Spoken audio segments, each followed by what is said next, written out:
Fala galera, tudo bem? Terça-feira, dia de aula, e hoje eu vou fazer um pouquinho diferente. Hoje eu vou falar sobre uma estratégia de argumentação que não vale para todos os temas, mas vamos entender um pouquinho o que é essa tal de bilateralidade.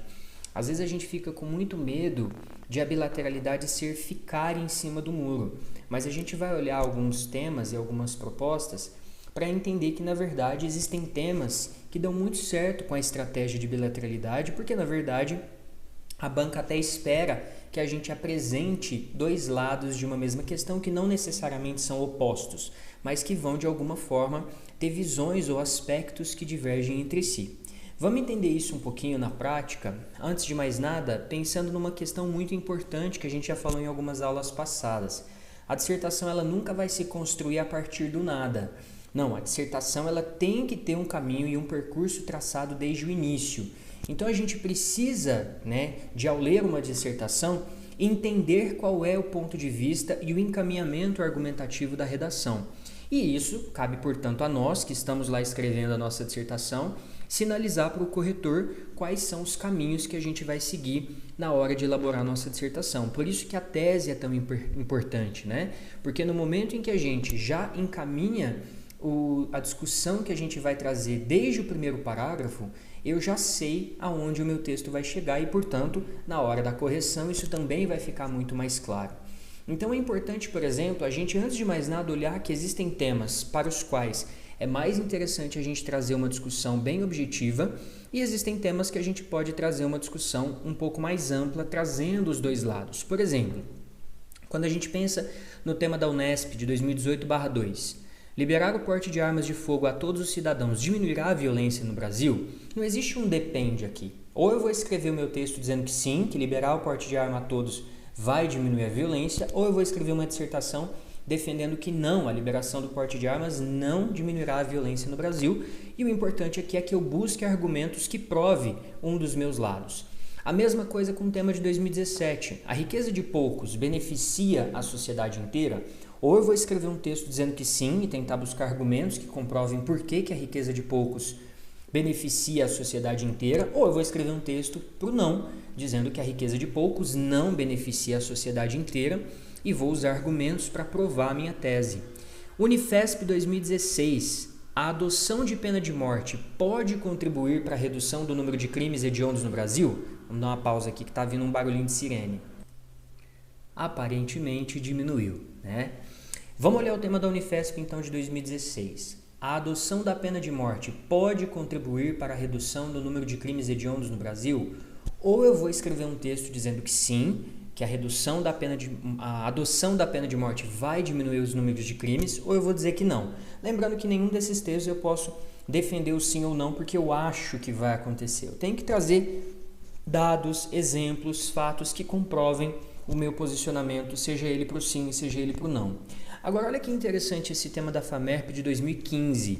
Simplificação de obras clássicas, democratização da leitura ou desrespeito ao texto original. Embora seja interessante aqui que a gente defina um lado, Então, a simplificação de obras clássicas, pura e simplesmente, ela é um desrespeito ao texto original. Mas isso não significa que nas escolas nós não possamos trabalhar com essas obras de uma maneira mais acessível, para que o aluno entenda o contexto histórico, socioeconômico daquela obra e, a partir dessa contextualização, que aproxime aquela informação, aquela obra com o universo e a realidade daquele estudante, ele chegue à obra clássica. Então veja que nesse caso aqui nós poderíamos discutir, por exemplo, a importância, sim, de que a obra original seja lida e que o aluno tenha contato com a obra original, o que não significa que não possa haver, por parte do professor, uma intermediação entre o clássico e o universo em que esse estudante está inserido, mas desde que esse jovem chegue à obra original. Ou seja, nós estamos falando sim que é importante que se preserve o texto original, mas não há necessariamente um problema, pelo contrário, isso pode até servir de estímulo se essa obra for trazida para o contexto e para a realidade daquele aluno. Então são textos em que a gente pode sim trazer as duas discussões para o jogo. E basicamente a estratégia de bilateralidade, portanto, ela é mais ou menos assim que funciona. Você, como sempre, pensando num processo de introdução, vai trazer aquela contextualização para o tema, que como você viu em vídeos passados, ela pode ser de um fato histórico, um dado, um número, um personagem, um filme, um livro, um pensamento filosófico. Eu vou chegar no tema e eu vou explicar e explicitar na minha introdução que existem 2 posicionamentos centrais mais comuns em relação a esse tema. No meu desenvolvimento, eu vou, portanto, pegar o meu primeiro parágrafo de desenvolvimento para falar sobre o aspecto A, talvez, por exemplo, as vantagens, os prós daquele processo. Num segundo parágrafo de desenvolvimento, eu posso, por exemplo, trazer a ideia B e, eventualmente, mostrar os aspectos prejudiciais, problemáticos daquela questão. E na conclusão, eu vou resumir e retomar os prós e contras e pensar, se for uma redação como o Enem, por exemplo, em medidas de intervenção que os tornem complementares e eficientes. Vamos pensar, por exemplo, num tema que envolva tecnologia, o uso de celular como ferramenta de aprendizagem dos alunos. Tem como eu dizer que o celular apenas prejudica o aprendizado e que ele é uma ferramenta extremamente desnecessária que deve ser desconsiderado? De jeito nenhum. A gente não vai escapar mais de uma realidade de ensino em que a tecnologia faz parte do cotidiano dos alunos. Posso dizer que ela é apenas vantajosa, positiva e que todos os alunos sabem usá-la muito bem? Não. A gente sabe que muitas vezes o que deveria ser usado como ferramenta de estudo acaba sendo utilizado para entretenimento, diversão e desvio de foco. Ou seja, nós temos inúmeras possibilidades de vantagem do uso do celular para o aprendizado que esbarram em alguns desafios, como, por exemplo, as redes sociais, os jogos e o entretenimento, que às vezes atraem muito mais os estudantes do que as ferramentas de ensino. Poxa, o que a gente pode então pensar na conclusão? Como que esses prós e contras se tornam complementares? Bom, a gente precisa talvez primeiro de ressignificar os modos de ensino e aprendizagem por meio da tecnologia para que eles se tornem mais atrativos, para que eles se tornem mais dinâmicos, para que eles falem mais a comunicação e a linguagem dos alunos, por que não? E ao mesmo tempo a gente precisa criar nesse jovem, nesse estudante, um senso de percepção crítica do momento em que o entretenimento vai ser usado e divertido, ele vai usar a tecnologia para se divertir, mas que há momentos extremamente importantes em que essas tecnologias têm que ser utilizadas para o aprendizado. Por que a gente não pode ensinar e criar essa cultura de equilíbrio entre o uso da tecnologia para a diversão e o uso da tecnologia para o aprendizado? Então, basicamente, esse é um esquema bem interessante que explica um pouquinho para a gente o processo de uma estratégia de bilateralidade, certo? E aí eu gostaria que vocês pensassem sobre essa proposta, os impactos e desafios do ativismo de hashtag no Brasil. Dessa vez eu não vou trazer a proposta, o projeto de texto inteiro, mas vou dar uma sugestão aqui de tese e se você quiser pode escrever aqui uma redação até aqui nos comentários ou como sempre lá na Pontui a gente tem esses temas de redação para você mandar para a gente e ter essa devolução em vídeo. Quais são os impactos e desafios do ativismo de hashtag no Brasil, Então, primeiro vamos entender um pouquinho de alguns pontos que são importantes. A gente está na era do ativismo de hashtag, Inclusive existe um termo que é o hashtivism, ou seja, o ativismo das redes sociais.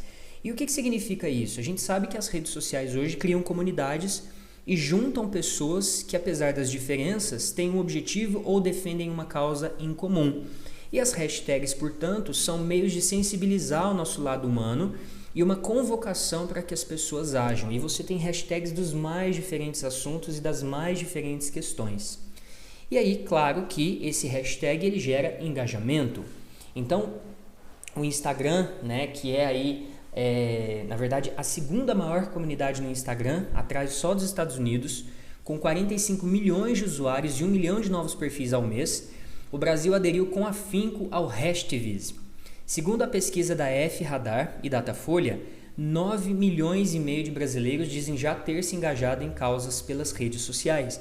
Então, é fato que as redes sociais são hoje uma forma muito importante de mobilização e de engajamento, certo? Aqui a gente tem alguns hashtags, por exemplo, e alguns engajamentos que fizeram sucesso aí, Pray for Mariana, Ore por Mariana, quando aconteceu aquele acidente trágico, do Chapecoense, respeita as minas, hashtag adotei para estimular a adoção de animais, segunda sem carne, então isso tem sido cada vez mais comum na internet, uma segunda-feira em que as pessoas abrem mão de comer carne, Love Wins para falar sobre as diferentes manifestações aí de afeto. Então a gente tem inúmeras hashtags, né? Da Juliette, do Big Brother e tantas outras que trazem assuntos importantes à tona e que devem ser debatidos. E aí, aqui para Isabel Deson, diretora de um birô de tendências, o ponto negativo é que as pessoas podem aderir a movimentos só para ganhar likes ou acabar confortáveis demais atrás da tela, posição mais parecida com o bullying do que com ativismo. É importante concretizar as manifestações em passeatas ou encontros para que haja troca entre as pessoas e soluções reais. Então veja que interessante, o ativismo ele tem um grande poder de mobilização, mas existem alguns riscos, né? Se esse ativismo ficar preso à internet, se ele não sair para as mudanças de comportamento na sociedade. E aí eu vou pensar, né, um pouco sobre essa questão. O perigo então é que vivemos na bolha da internet, ou seja, os algoritmos nos mostram apenas aquilo que estamos propensos a dar likes. O próximo passo então do ativismo digital é estourar essa bolha, olhar para os outros e não esquecer que a essência da evolução humana vem do debate e da confrontação com pontos de vista diferentes. 60% dos internautas acreditam que as redes sociais contribuem para a mudança de opinião a respeito de algum problema social. 9,5 milhões de brasileiros já afirmam ter participado de algum movimento por meio das redes sociais e 45 milhões de brasileiros estão no Instagram, certamente esse número já é maior. As referências estão, como sempre, aqui na descrição do vídeo. E aí, para finalizar, a gente só deixou aqui um esqueleto, né, de como que seria essa estratégia de um texto que vai trazer os dois pontos da questão. Então, a gente vai trazer uma contextualização na introdução para defender uma tese, que vai apresentar o lado A e o lado B no fim da introdução, um parágrafo de argumentação para trazer esse lado A, os prós, um parágrafo B para trazer o outro lado da questão, eventualmente problematizando as questões, e por fim, uma proposta de intervenção. A minha sugestão aqui, como tese, né, é que vocês falem a respeito desses dois lados. Por exemplo, o ativismo de hashtag no Brasil contribui para a discussão de temáticas importantes e pode ser veículo de ajuda aos que precisam. Então veja que é algo muito importante. Por outro lado, em uma sociedade marcada pela velocidade, as discussões apresentadas podem se perder rapidamente. Então não é que o ativismo é ruim, mas se essa discussão ela não sai do âmbito virtual para o real, se ela fica no âmbito virtual ou se ela não se torna mudanças efetivas na sociedade, talvez ela perca um pouco da sua função tão importante. Seriam os dois lados que a gente poderia trabalhar e na conclusão trazer aí uma proposta que complemente esses dois lados, certo? Deixo para vocês pensarem em algumas grandes personalidades mundiais aí e com seus ativismos, sejam eles diretos ou indiretos. Então a gente tem a Maria da Penha, a gente tem a Malala, Nelson Mandela. Essa daqui é a Helen Keller, né? Ela foi a primeira surdo-cega a se formar, a ter um diploma de bacharelado. Vale muito a pena estudar um pouquinho sobre ela e conhecê-la. E claro que a gente tem muitos outros ativistas e muitas outras ativistas numa sociedade em que o ativismo significa defender algo. No sentido filosófico, pode ser descrito como qualquer doutrina ou argumentação que privilegia a prática efetiva de transformação da realidade. Por isso que eu sugiro como tese a gente trazer a importância do ativismo de hashtag como contribuição para trazer temáticas extremamente importantes e ser veículo de ajuda aos que precisam. Contudo, né, se esse ativismo ele se prender ou se ele se perder, né, então se ele se prender ao virtual ou se ele se perder rapidamente, talvez a sociedade não tenha tempo ou não digira aquela mudança para que a gente realmente traga transformações tão importantes que o mundo precisa. Então, uma estratégia de argumentação, não vou deixar aqui dessa vez o projeto inteiro para vocês escreverem, mas se você já tiver ouvido falar sobre bilateralidade ou tiver inclusive uma sugestão de tema para a gente poder discutir aqui, coloca nos comentários. Se quiser mandar sua redação aqui também, a gente lê, dá nossos pitacos, tá? E claro que lá na plataforma Pontui a gente tem esse tema e tantos outros, tanto de Enem quanto de tantas outras provas. Estamos aqui ansiosos para o final do mês, quando vão sair as notas do Enem e da Unesp também. E depois, se você quiser vir contar para a gente como é que você saiu e se os vídeos estão te ajudando, vai ser muito bom. É isso aí, galera. Até a próxima aula. Tchau, tchau.